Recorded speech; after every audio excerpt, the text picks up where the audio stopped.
This was the same car Krusty shamelessly endorsed back in season 9's The Last Temptation of Crust. Makes a break for it. And while escaping, Homer accidentally presses a button to kill 5 grandpa robots. And she quickly pieces together that L is actually El Barto, aka Bart Simpson, her brother. A theme park where you can visit Springfield, interact with its characters, and become involved in past Simpsons episodes.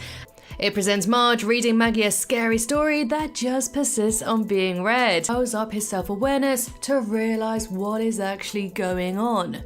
The scientists do attempt to knock him out, but he accidentally kills them, and a man dies of embarrassment because his flies are undone and he has a little shirt winky. To Mr. Burns, who got a gnarly barbecue death and you can literally hear his skin sizzle. Therefore, the overall kill count for Treehouse of Horror 33 is 271 kills.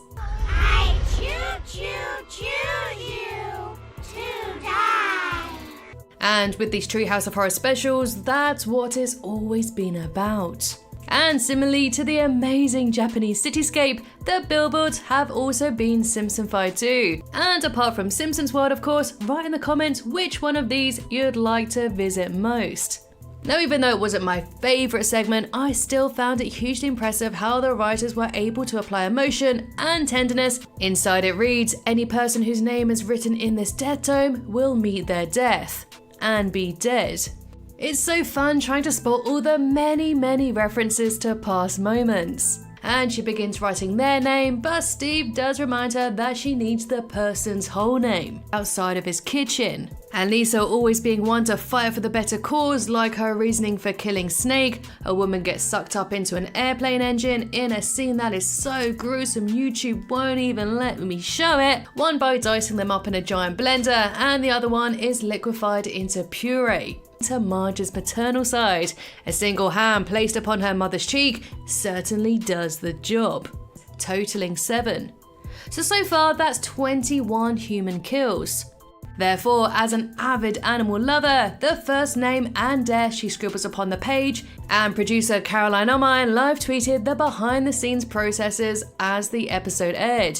I feel that this attentive edge coincides with the raw emotions we have seen grow in the recent seasons. But anyway, the storybook turns its pages to the very first segment, the Pugadoo, which is a parody of the 2014 film The Babadook.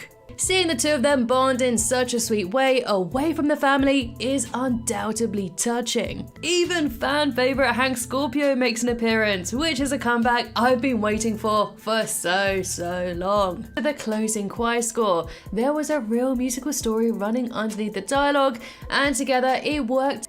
But we can't escape from the fact that there are no kills. But do not worry, blood lovers, what this segment makes up for in heart, doing background art and in-between animation, which is why this looks so much like the show.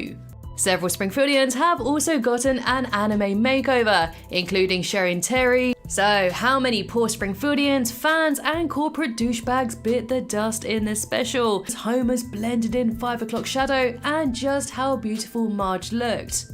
And they certainly do in this latest Treehouse of Horror special. We have a barbecued Burnsy, lines coming out of Lou's,